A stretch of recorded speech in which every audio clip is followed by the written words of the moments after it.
Hello and welcome to the Divine in Our Time podcast, where we believe that God has not ceased to be a God of miracles. We hope that by sharing miracles, you can find God's hand in your own life. We're so glad you're here. I'm excited to welcome Lorraine Critchlow. She actually lives up in Alaska right now, which I have to ask you, what's the thing that surprised you the most when you moved to Alaska? Like, what's something that surprises you that most people wouldn't realize? Probably how laid back the people are. Oh, really? Like there is no rush to get anything done. It's just they're on their own little time up here. Is that a pain in the butt? Not really. It's kind of nice. Is it? Yeah. Yeah. When we first moved up here, we were trying to register a vehicle, and my husband took it was trying to go to the DMV. They're like, "Oh, sorry, we're closed for 2 weeks. The lady's on vacation." Like, who just closes the DMV for 2 weeks?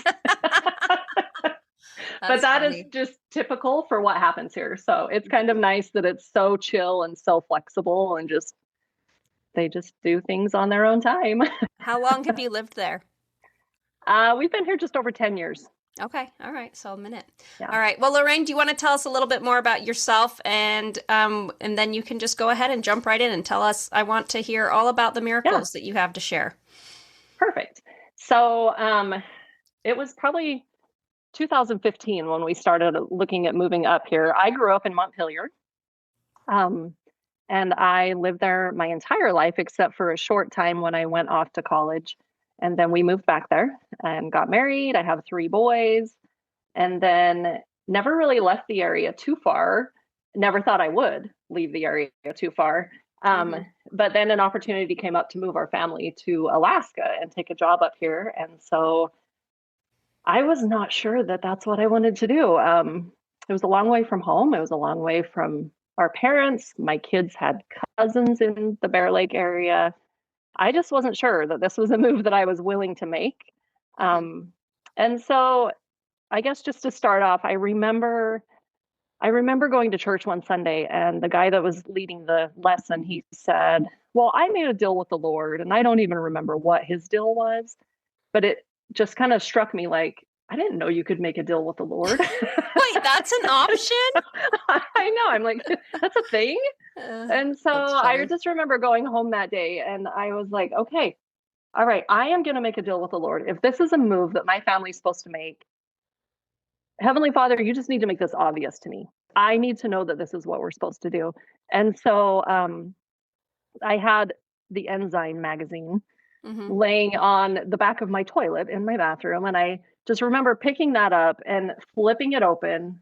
And the article that it opened to was called "Faith to Leave the Harbor." Okay, so real quick, in our church, they have a publication, and they have magazines that you can get monthly. They have one for kids and youth, and then the adults. And the adults is the Ensign. I don't know, is it still called that, or is it called something different now? I have not seen it published in a long time. Maybe it still is, but everything's online. Yeah, you can get everything online. So she had a church magazine that she flipped open that was on the back of her toilet. Is that right? Yeah. Okay. Yes. So it flips open to this article called "Faith to Leave the Harbor." And the quote that stood out to me mostly was, "A ship is safe in harbor, but that's not what ships are for." Oh, wow. Well, that was kind of obvious. And then just a few other things that I picked up from that. There's actually, so towards the end, he said, "I know that when you make decisions about the future, the Lord will show you in which oceans you need to navigate. Don't be afraid to leave for the open sea. Don't be afraid to confront the waves of your future." And then he goes on to say, "I promise that if you have faith in God, you will have the lighthouse of the gospel to help you and to bless your life. God will be with you." Wow. I'm like, well, if that wasn't obvious. Okay, so I have a question quick. Did you pick that up? Were you in the bathroom, like going to the bathroom? Were you sitting on the toilet? No, I don't think so. So why did you pick it up? And part of it.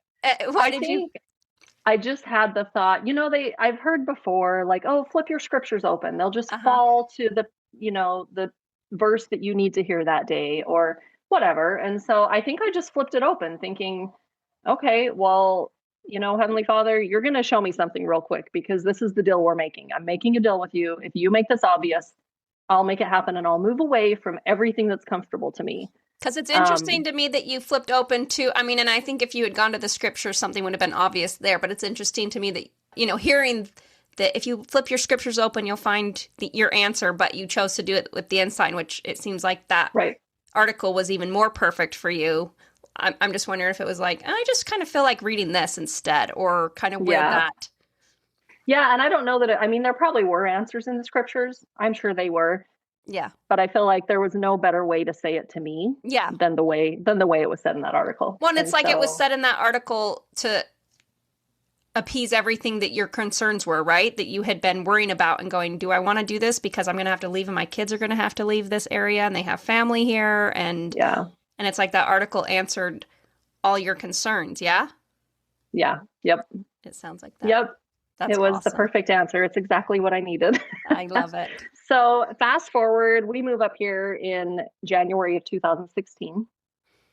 And about a little over a year and a half later, in October of 2017, I was driving to town. We live it's about a 15, 20-minute drive to town.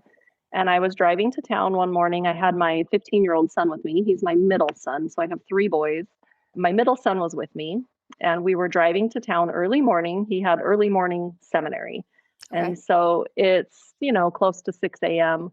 I had already been to town once and worked out with a friend, and then drove back home to pick him up. And then I was driving back in to take him to seminary. And we were talking on the way, and I just said to him, it's a good thing we're not running late, and it's a good thing that we have plenty of time to get where we need to be, because it was one of the first snowstorms of the winter. And so the roads were bad. I knew the conditions were bad. Like I said, I'd already driven it. And so I was having this conversation with him.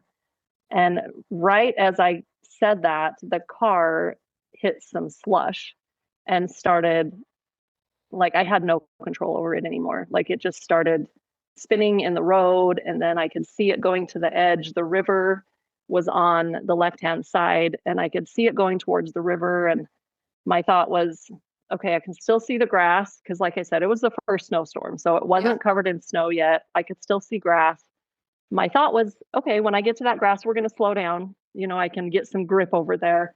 That was not the case. The grass that you hit before you get to the river.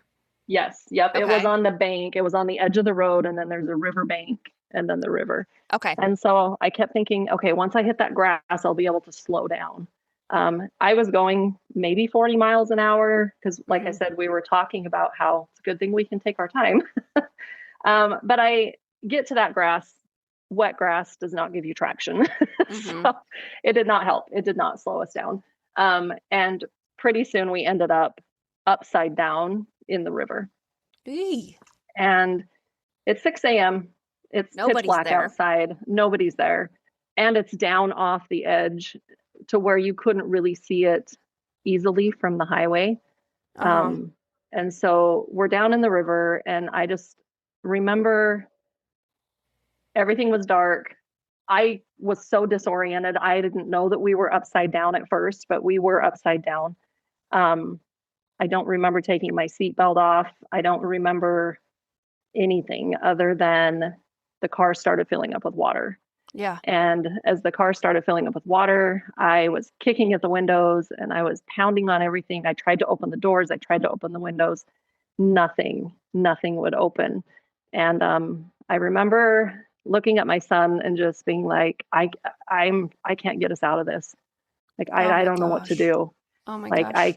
I'm sorry, and I can't get us out of this. And he, talking to him later on, there were things that happened that I didn't even know or remember were happening. For example, when we first went in the river, he immediately unbuckled my seatbelt, which is why I don't remember turning around in the car. I don't remember how I got upside down, because he's the one that unbuckled me. So he got us both out of our seatbelts. But anyway, we're upside down. The water's coming in. It's rising. It's probably chest level. Okay, so real quick, your car is on its hood, basically in the river. Is that right? And you are standing up, because you guys have both. So instead of hanging upside down in your seatbelts, you have both flipped. So your feet are on the hood of the car. Yeah. Yes. Yep. Okay, so you and your son are both conscious, and you're both standing there, and nobody can get out. Right. and the water's coming up. And it's Yes. freezing cold. It's freezing. We at that day, because you can look and see what the water temperatures were that day, and it was like 34 to 36 degrees. Ugh. Okay. Was the water temperature. Yeah. So we're in the car, like I said, fighting to get out, trying anything. The windows won't go down. Turns out we actually floated down the river for a while before we settled. And then once we settled, the car stopped moving. And then pretty much where the water flowed in is kind of where it stopped. And so it stopped almost neck level. Okay. Like probably shoulder level is where the water stopped rising at that moment. And so I had just, headspace where we could breathe and we were talking. What kind of car are you in real quick? Are we in like a Suburban or are we in like a little car? Nope. I was in a Honda Civic. Okay. So you're the spot that you're at in the river. It's not super deep then if the water stopped rising at your neck, right? Only because of the way the car settled. The car settled on a sandbar. Okay. And so where the car settled just in that specific spot, it left us about a headspace of air. That's it. Okay. So other places in the river, that wouldn't have been the case. Yeah. Other places in the river, we would have been completely underwater. Submerged. Yes. Okay. Yeah. And so I just, at one point, after all the kicking and trying to get out, I look down and I can see my dome lights on. And so my dome light is below me, right? Because I'm standing on the roof of the car.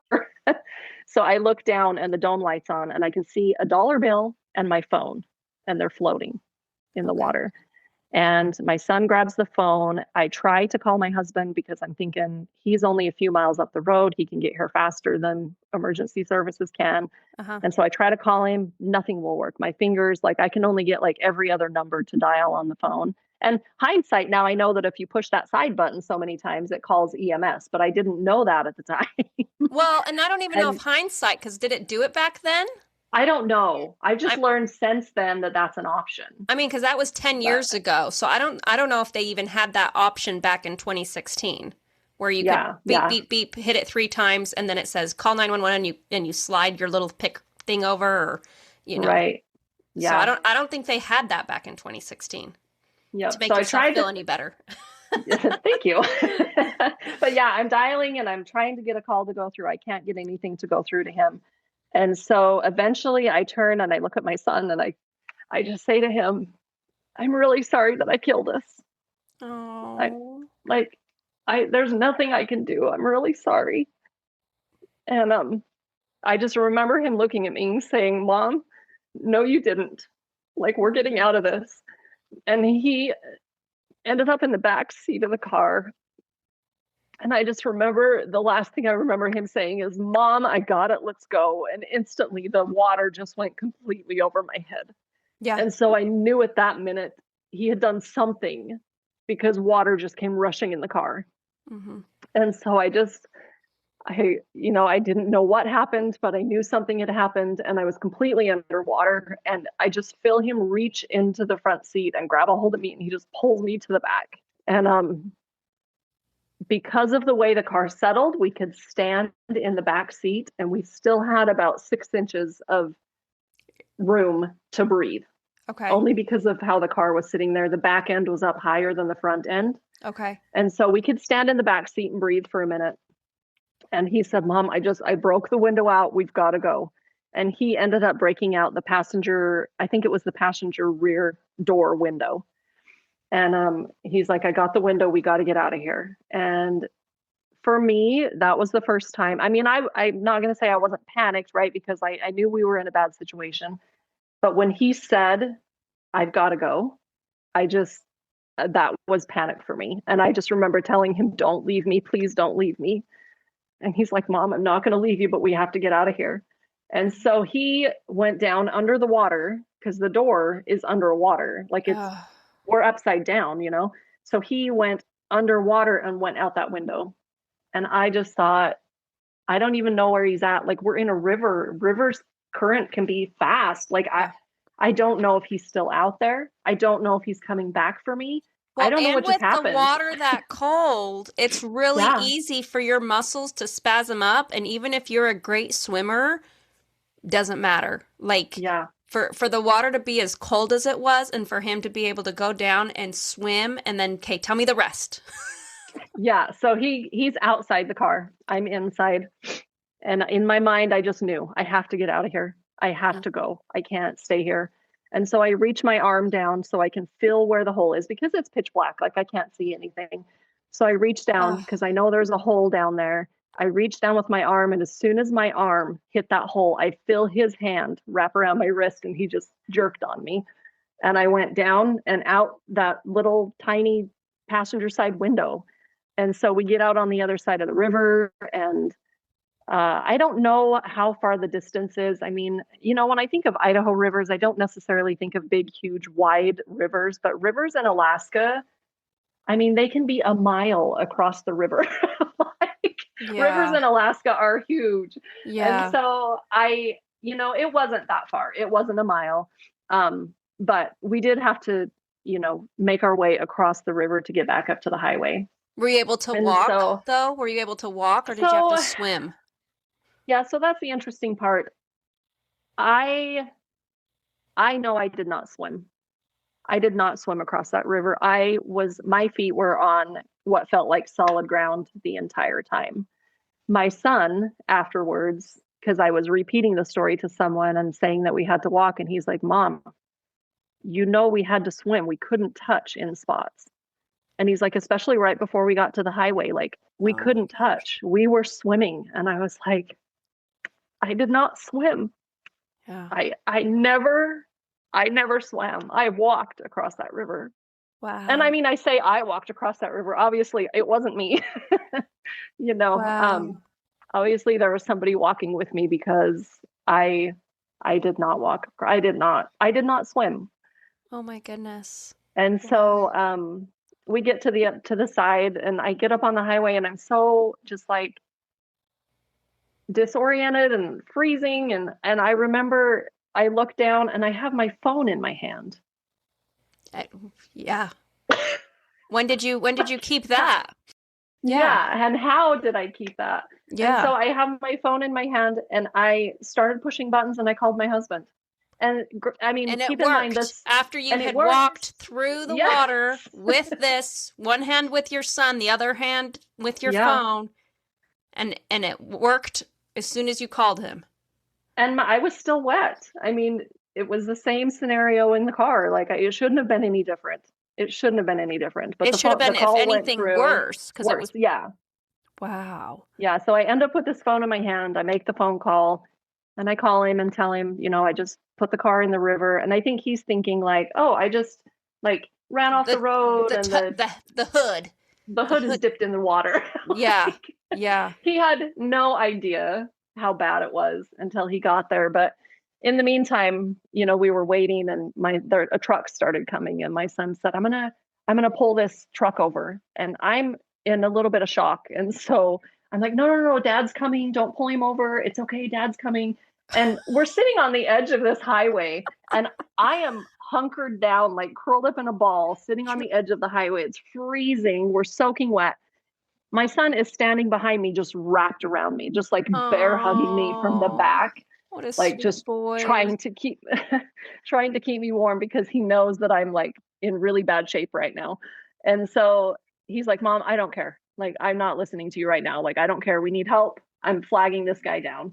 And so he flags the guy down, and ended up being a guy that we know, and he lives up the road. And that's the most warmth I've ever felt in my entire life. When I got in his truck and it was warm, I was just like, I have never felt so warm in my entire life.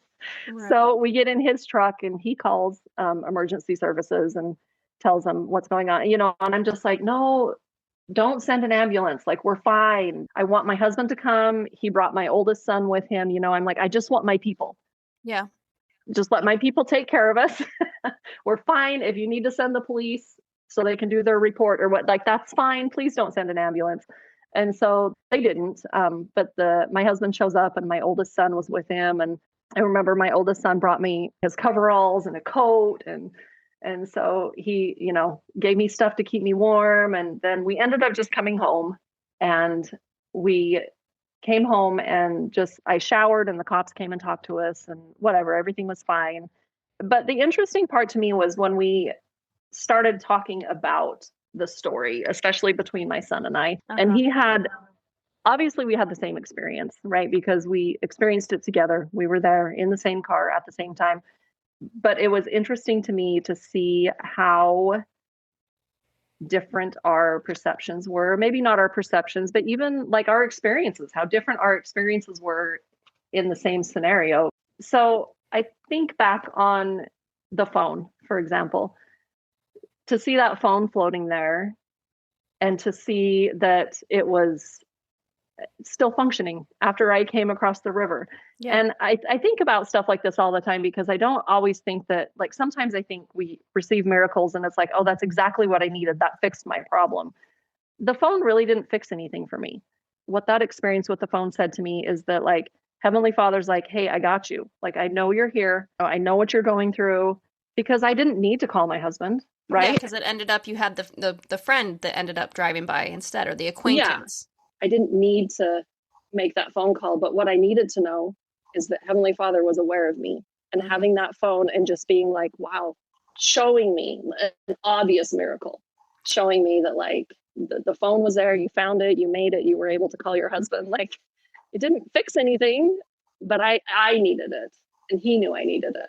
You called your husband in that moment. Did you recognize and go, oh, God's got me? Did you recognize that as soon as it happened? Or was it in hindsight that you said, oh, that gave me a lot of comfort looking back on it? Or did it give you that comfort in the moment that you're like, going, this didn't work and now it works, so that's comforting to me? That was pretty immediate to me. Like, that was when I got to the bank and I could get the phone call to go through, because I couldn't get it to go through in the car. So that part of it was like, wow, that is amazing that just happened. So right then, as soon as that happened, that was, you're like, okay, we're going to be fine. God's got this. Yep. That one was obvious. There were a few other things that I would say I didn't pick up on them until afterwards. And that's only because talking to my son, like the swimming thing, right? Like, to me, I just walked across the river. It wasn't that big of a deal. We got out of the car and we walked across the river and we were up on the highway. To hear him tell the story and find out that, no, I wasn't walking, I couldn't touch, and that I was swimming for part of that. That was one of those things where I was like, oh, that, like, gives me chills. There were other miracles that I didn't see. And I asked my son, he doesn't like to talk about this. Really? Why not? Even still, 10 years later? Yeah, it's just hard. He has a harder time than I do. Like, I can talk about it and be like, wow, this is a really cool story. Look at all of these things. It wasn't always that way. When it first happened, I remember I would just break down in a grocery store or driving down the road, just thinking how differently life could have been. Yeah. And just thinking about how everything could have changed that day. And so I've had an easier time learning to get past that and just talking about it. He has a harder time, but I did ask him. I said, hey, will you just I want you to write down your experience, because I wanted to see, like, what are the differences in his experience and mine? Yeah. And so, if you don't mind, I just want to read a couple things that he wrote. No, yeah. So he says, on October 25th, 2017 was a day I'll never forget. And then he goes on to say that we were driving to town, hit some slush. My mom's first instinct was to see if I was all right, which I was. I remember her crying and apologizing for getting us into this situation. It was at this point we both noticed the car filling up with water and knew if we didn't get out soon, we wouldn't at all. I noticed my mom's phone in a blue case floating in front of me, so I grabbed it, knowing we would later need it to call for help. We tried everything to break the windows or open doors to get out, but couldn't escape. My mom was crying and telling me that we were done and that she was sorry she killed me. Some of the hardest words you want to hear from a loved one. I knew we were still alive and aware, but we're running out of time. It was then that I felt a strong impression of looking for another way out in an area that we hadn't been yet. I felt as if I was lifted to the back seat where there was more air. I felt the rear passenger window and tried to do everything to get it out. I was able to get the window out with nothing more than my fist. Oh my gosh. So he just punched it? He just punched it and the whole window came in, just like, tempered glass. Yeah. He punched the window with his hand and the tempered glass it shattered and it all came in one piece. Wow. Yeah. Where he was kicking, where you guys were kicking and punching and doing everything on every other window. Yep. Wow. Yep. And he just said he had a strong impression to go to that spot. He said, as it broke, the car filled completely with water other than the back seat, which had about 6 inches of airspace. I reached into the front seat and pulled my mom to the back. I remember her choking and coughing on the influx of water. Once in the back, I remember pushing her head towards the air pocket. The car was almost completely underwater at this point. I had to go underwater and through the shattered window, but my mom was hesitant about that. I remember her crying, "Don't leave me. Please don't leave me." Oh. I didn't want us both to go out into the current and get pulled into deadfall. So I left her in the car and checked. I went back in to grab her hand and pull her through the shattered window. We swam through the water to the bank of the river and onto the highway. Oh and then he talks about how we got the phone call to go through to my husband. And he said, life is fragile. It's crucial to take time to realize the miracles that happen around us. This experience is hard to talk about, but I feel it's important to express my gratitude for another day and another chance in life. Oh. I often find myself thinking about how differently this could have turned out. So anyway, it's good for me to see his perception because it was different for me. Yeah. And knowing that we experienced the same situation. And he's told me before, he didn't put it in this letter, but he's told me before, like, Mom, I know that wasn't me. Yeah. I know that wasn't me. There were thoughts in my head that didn't come from my brain. I know that wasn't me that punched that window out. I know that wasn't me that did all of those things. And I mean, at 15 years old, that he was so calm and had everything about, I'm the mom and I'm supposed to be the protector. And I'm just sitting there looking at him saying, I'm sorry, I killed you. Yeah. And so for him to have that about him, and then he just kept telling me, that wasn't me, Mom. It wasn't me. Wow. So afterwards, I remember, I actually think my brother-in-law sent me this article. It was another conference talk or something from Elder Jeffrey R. Holland called The Ministry of Angels. And it talks about how angels are all around us and they're protecting us, even if we don't always see them. Mm-hmm. He says in here, from the beginning down through the dispensations, God has used angels as his emissaries in conveying love and concern for his children. Usually such beings are not seen. Sometimes they are, but seen or unseen, they are always near. And then he says, I have spoken here of heavenly help, of angels dispatched to bless us in time of need. But when we speak of those who are instruments in the hands of God, we are reminded that not all angels are from the other side of the veil.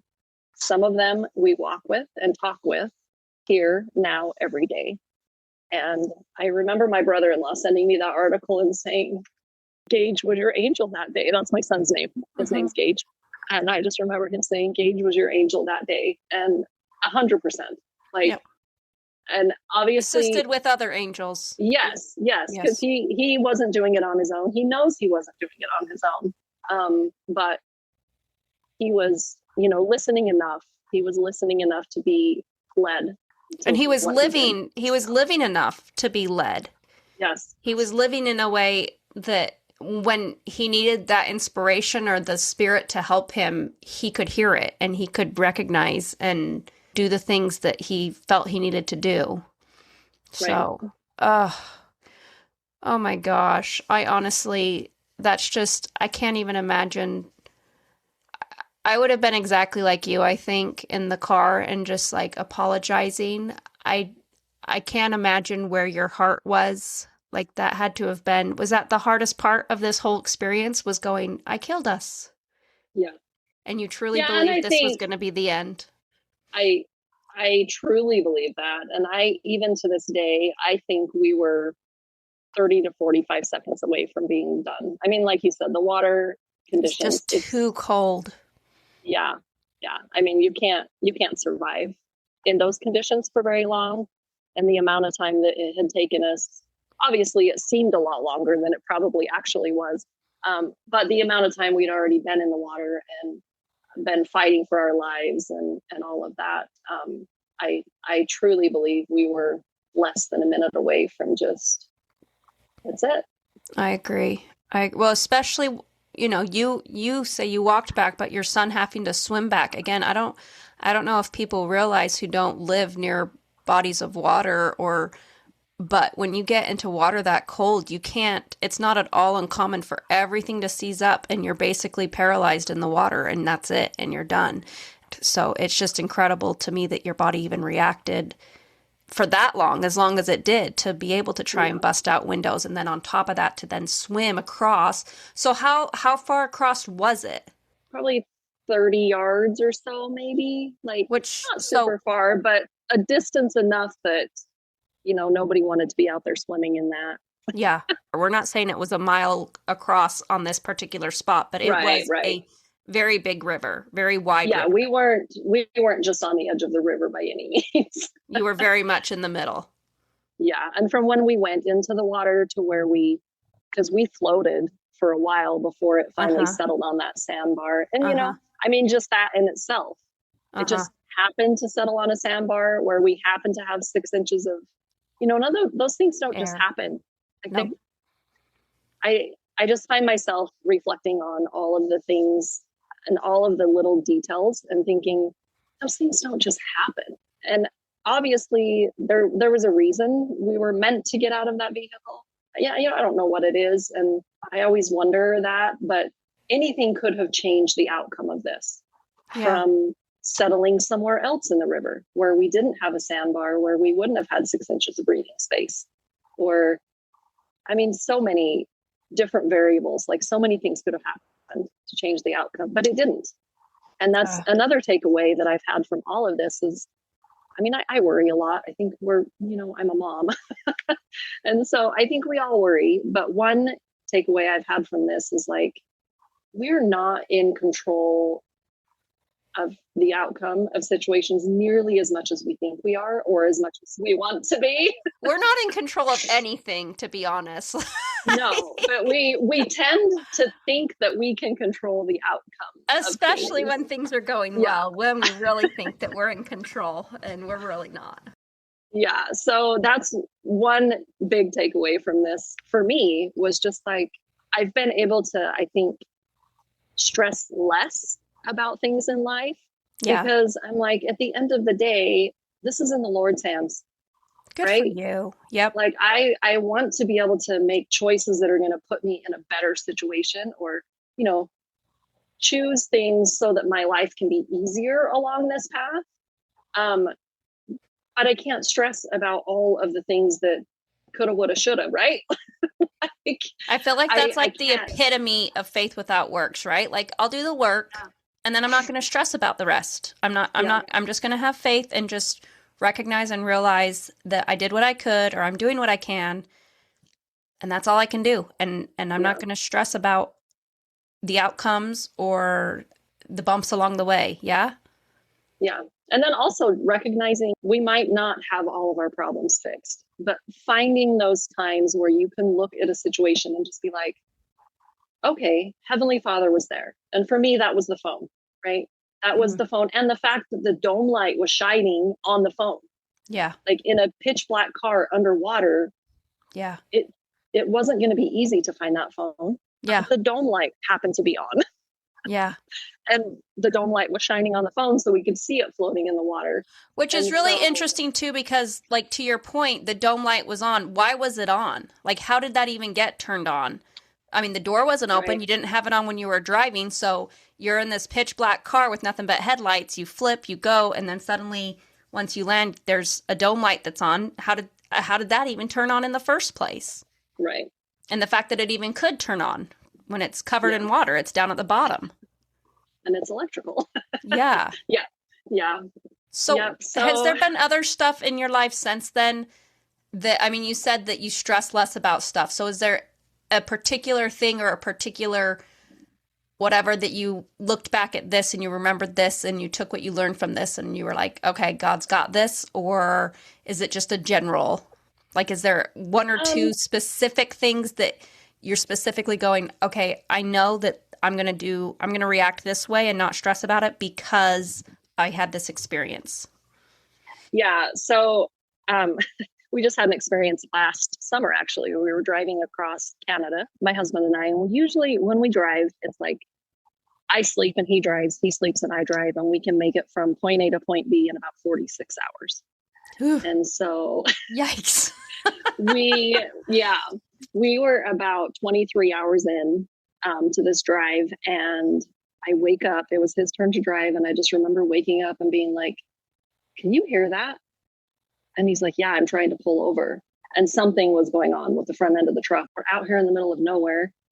We're not close to any kind of services. We ended up breaking down. But through that situation, it was just like, if you take the time to recognize the little miracles that are happening around you, it's hard to be upset, right? Yes. So when we broke down, there was a truck. We were still driving, but like maybe 2 miles an hour, slow enough that I could jump out of the truck while he was still driving and walk back to the truck that was pulled up behind us to tell them what was going on, because we couldn't stop. Like, there was no pull out. We were on a windy canyon. Like, it was windy. There were trees everywhere. We couldn't see a pull out. And so I jumped out of the truck and went back to talk to them. And he's like, I'll just keep going until the truck won't go anymore. But they happened to be state workers who were traveling the road just to, make sure people weren't out there who needed help. They happened to know that there was a pullout right ahead of us that was overgrown, but we would have never known that. Like, to us, it just looked like an overgrown field. And if you pull down into those areas, a lot of times they come through and they brush cut, and then there's giant twigs and different things that'll pop your tires. And so we don't dare pull off into there. But this guy happened to know. He's like, oh, no, you can pull down in there. It's perfect.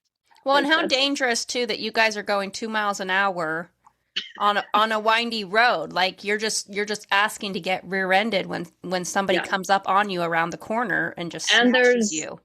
There's logging up there. So logging trucks just back and forth down the road. And so they were able to get us off the road. And I ended up catching a ride with them down to the junction and called a tow truck driver, and he was supposed to come get us. And so they took me back to wait for the tow truck driver. And 6 hours later, he still wasn't there.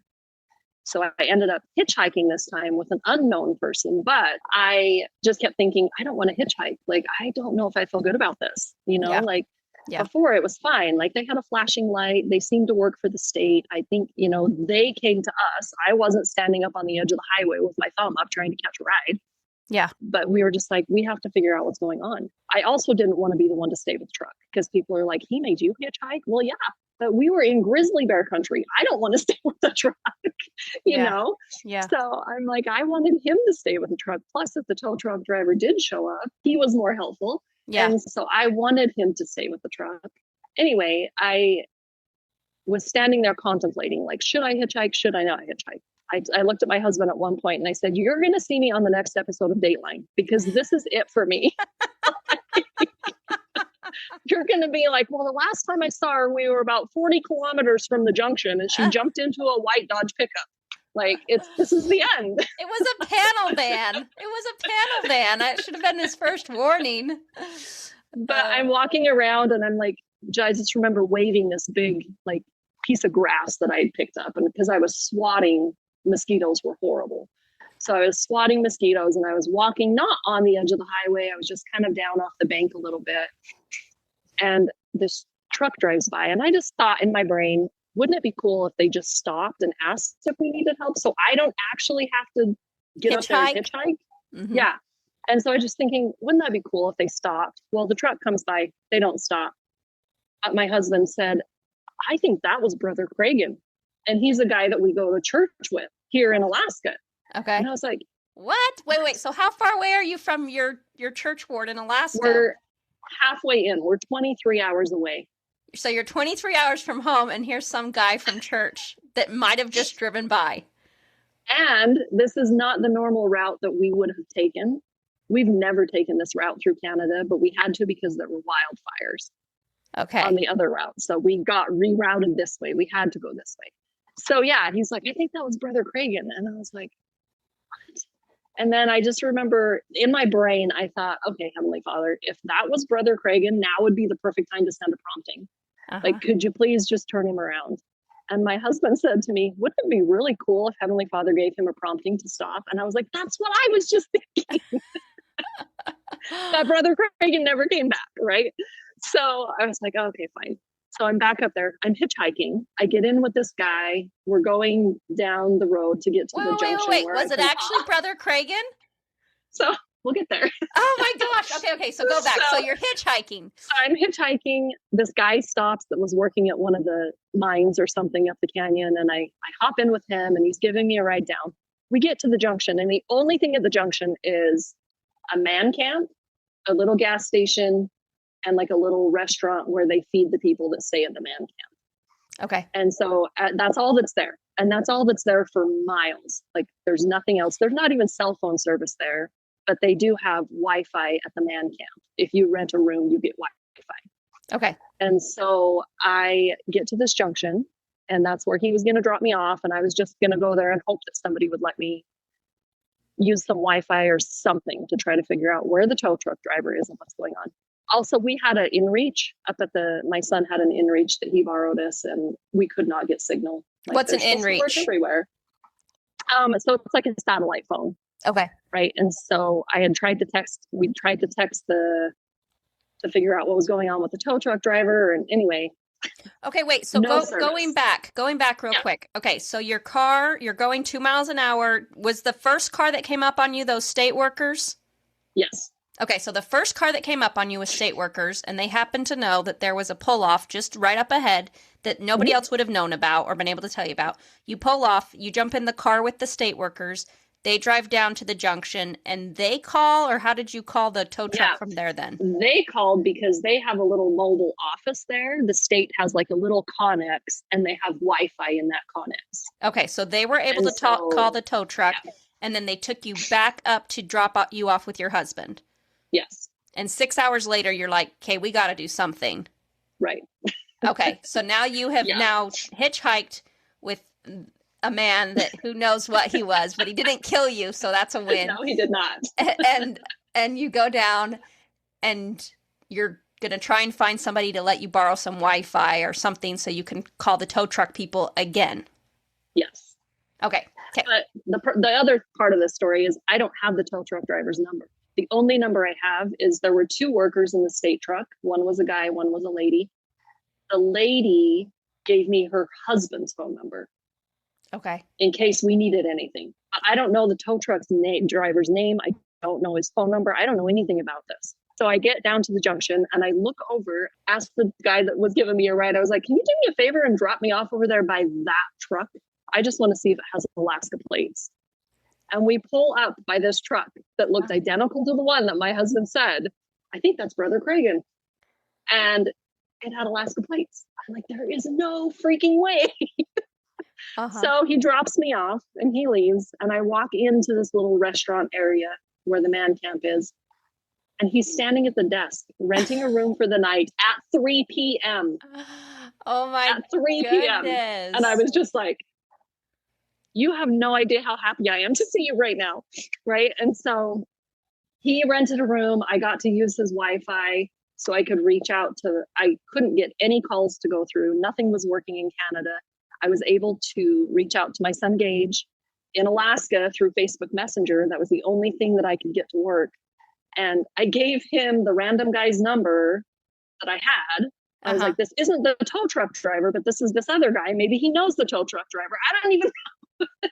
And so he's on, the other side calling people and texting people and trying to figure out what happened, and come to find out the tow truck driver had a breakdown. And in the meantime, I'm like, I've been gone way too long. Justin's going to think something's wrong. He's going to start coming looking for me. This is taking too long. But anyway, in the middle of all of that, unknown to me, he was able to get the inReach to work and got a message to Gage, and Gage was able to tell him, hey, I talked to Mom. She's at the junction. Everything's fine. Okay.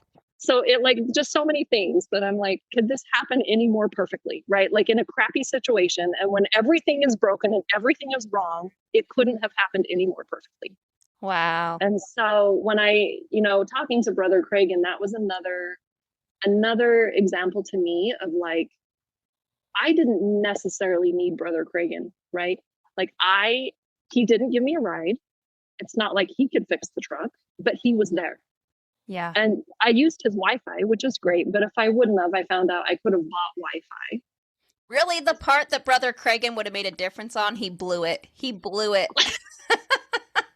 Well, no, he actually didn't. He did exactly what he needed to do, because he said to me, he said, I had this really strong impression about 40 minutes ago that I needed to stop for the night. Huh. We were 40 minutes up the road. Wow. So like instantly, as soon as he passed us, he was feeling like he needed to stop for the night. He's like, I've never stayed in a man camp before. He's like, but here I am. He's like, I couldn't not listen to that prompting. Wow. And so he's well, like, and where was he going? How many hours did he have left to go? Like when you're saying you're driving through Canada, are we all going to some place? Are you coming down to the lower 48 when you're doing this? Yeah. Like, what's going on? Okay. So we were transporting a truck. He had a camp trailer in Utah. Okay. That he was picking up and then bringing back up here. Okay. So he was on his way to Utah. And so we were he's on got our way this to Idaho. stupid long drive. He's not going to stop at 3 in the afternoon. He's got all these hours to do. And he showed me his itinerary. He had everything printed out. He's like, yeah, this was not my scheduled stop. Like my scheduled stop is here. And I was not stopping here for the night. Huh. And it's, 3 p.m. on a beautiful sunny day. Like who stops traveling then? Yeah. But that was what I needed. I didn't need him to fix the truck. I didn't even need him to give me a ride. I needed him to confirm to confirm that Heavenly Father listens. Like he knew that both Justin and I were like, wow, that'd be really cool if we give him a prompting. And he's all done. Yeah. He's like, I can do that. We never said that, It wasn't the prompting you wanted, which was turn around, but it was the prompting you needed, which was go get a room. Yeah. Huh. Yep. So anyway, there's a whole story there, and a lot more things happened along the way. But like I said, it was too good to be upset about anything. Really? Neither of you were upset the whole time? Neither of you were upset? No. Really? Even with the horrible mosquitoes and the whole situation, we were both just like, okay. But I think because right at the beginning, well, not the beginning, but we weren't even like pulled over and abandoned before our first little glimmer of help came. Yep. Right. Like your we perfect were still person at the perfect time. Yeah. So that person came first. So then it's like, oh, well, there's nothing to be upset about. We're being taken care of. And then, the whole Brother Cragen thing, and then being able to reach my son in Alaska, who was able to track down the tow truck driver that we didn't even have a name for. And everything was so Gage coming in clutch again. I know. Who is this boy? Is he married yet? He is actually. Yeah. Oh, okay. I've got some nieces, but I guess they'll have to go to somebody else. So Yep, he is. But yeah, so I guess that would be your time when I've just been like, okay, it's out of my control. Heavenly Father's got this. And that was probably one of my best examples of that, just because through all of that, I mean, my husband had every tool and everything he needed to fix that truck on his own, except for 2 sockets. And we borrowed those from the only phone number I had, which was the lady's husband. One husband. Because he happened to work for a mechanic shop. And so he happened to have the exact sockets that my husband needed to fix the truck. And then the parts were 3 hours away. The parts were 3 hours away that we needed. But this guy also knew of a guy that happened to be doing a parts run to that exact town that day. And we had parts back that night. And the town we were staying in, the tow truck driver took us to his house and he's like, where are you going? We're like, we have no idea. We don't know where we're going. Yeah. So he's like, well, I can take you to my house. You can fix it in my driveway. So we fixed the truck in the tow truck driver's driveway. Parts got delivered, and it's this little tiny town right at the end of the road. The road just ends there. There's no bank. There's no auto parts store. There's literally nothing in this town, but everything we needed You got was taken care of. Yeah. and got quickly. It's not like you had to wait a week for things. We could have left the very next day, but we just loved it there so much. We're like, these people are amazing. Like, it was like, I don't know how to explain it other than, And you're sitting like, there going, and I was scared to hitchhike. I can't hitchhike Yeah. with any of these people. Yeah. I love stories like that because God just as easily could have made it so your car never had a problem. But Right. like it did. And he was there everything that could have gone right went right. And like you said, you got that very first confirmation that God was aware of you, right? And so it was like, okay. I think when you truly know, I know for me in my own life, when I have really felt like God is aware of me, everything else is okay. Even when it's not. It's like, I don't know what's going to happen, but it's going to be fine. And there really is just such power in knowing it so deep in your bones, right? That God is aware of me. It's like I can do all things through Christ, and we hear that a lot. But when you truly feel like he's on your side and he's got your back, it's like, okay. Yeah. And I take it back even like sometimes I feel like I've lived my life in two different phases. I had my life in Idaho, but now I have my life in Alaska. And I feel like they're like two different phases of my life.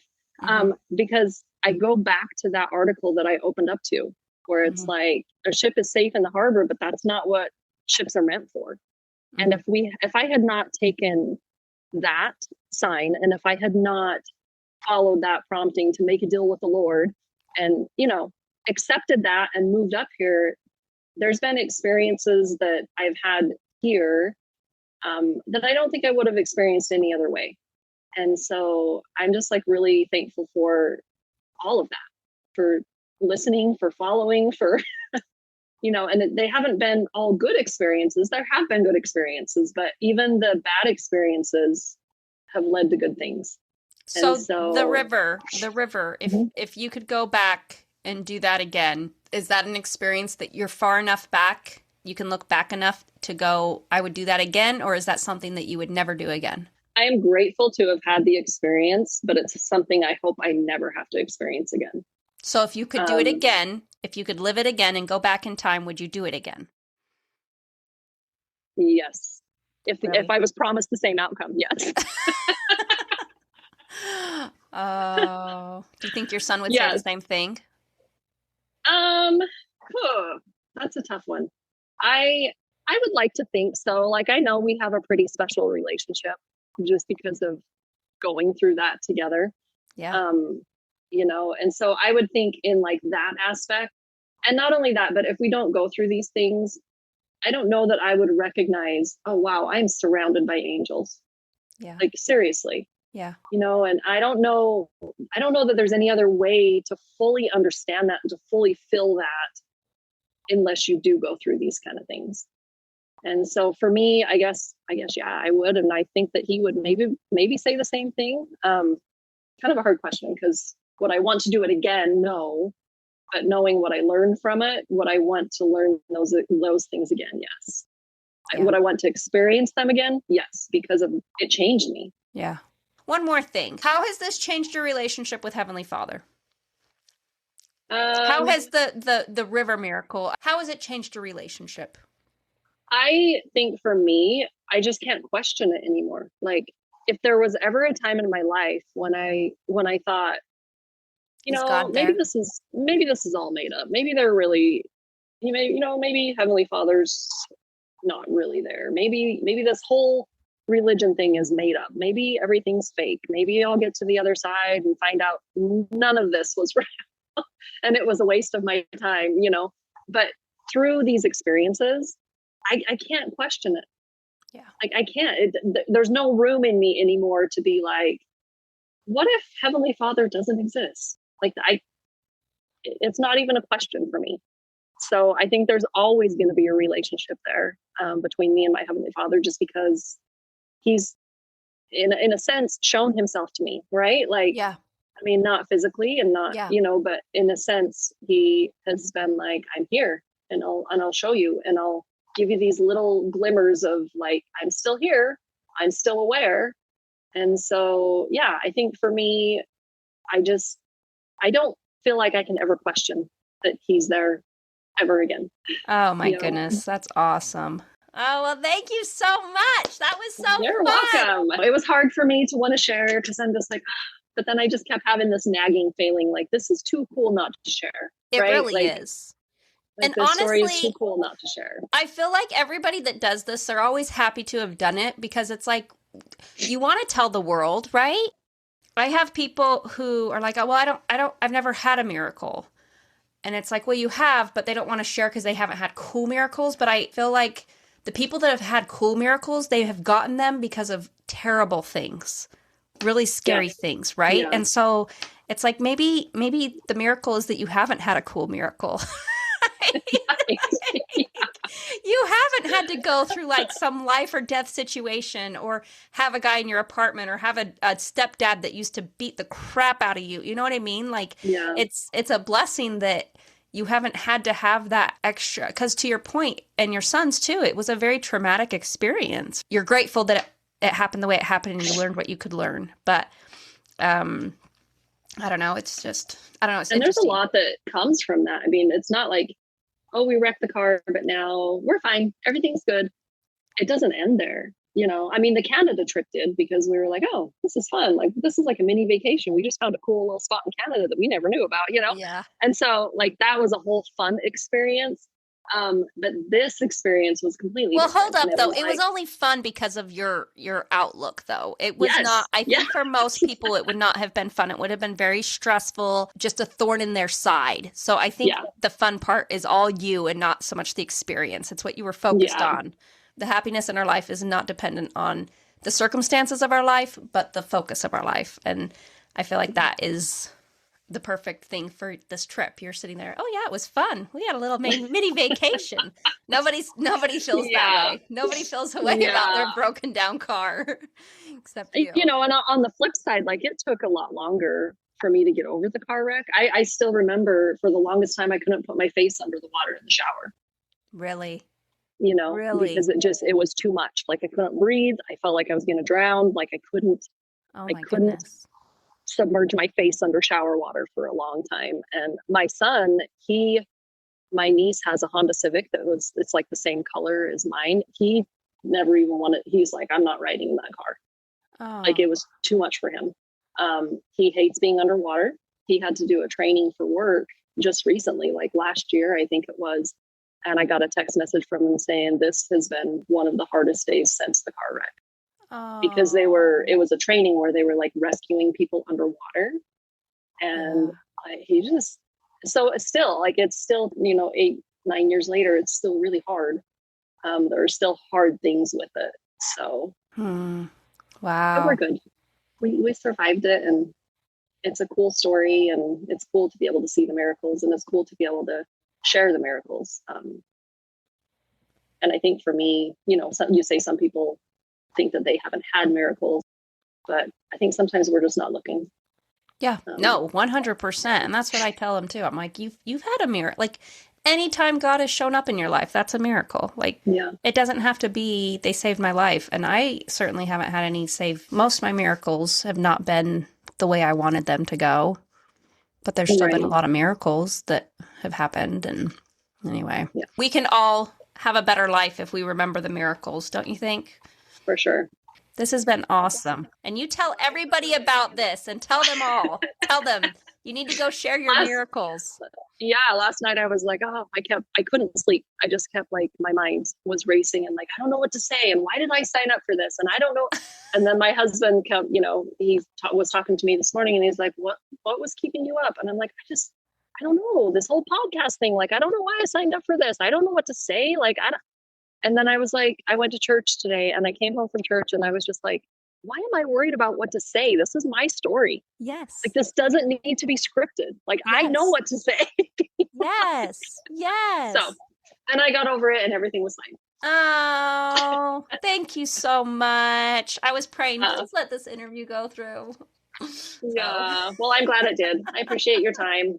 No, I appreciate yours. So excited to share this, and I am so glad. What a remarkable experience. All of them, right? Thank you, Lorraine. This You're was welcome. so fun. I so appreciate it. Thank you.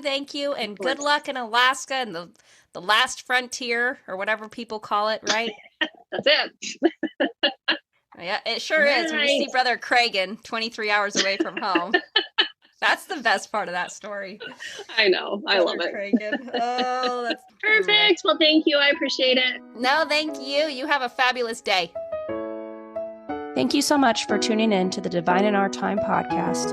And if you have a miracle you'd like to share, please email us at thedivineinourtime@gmail.com. And remember, God has not ceased to be a God of miracles. Have a great day.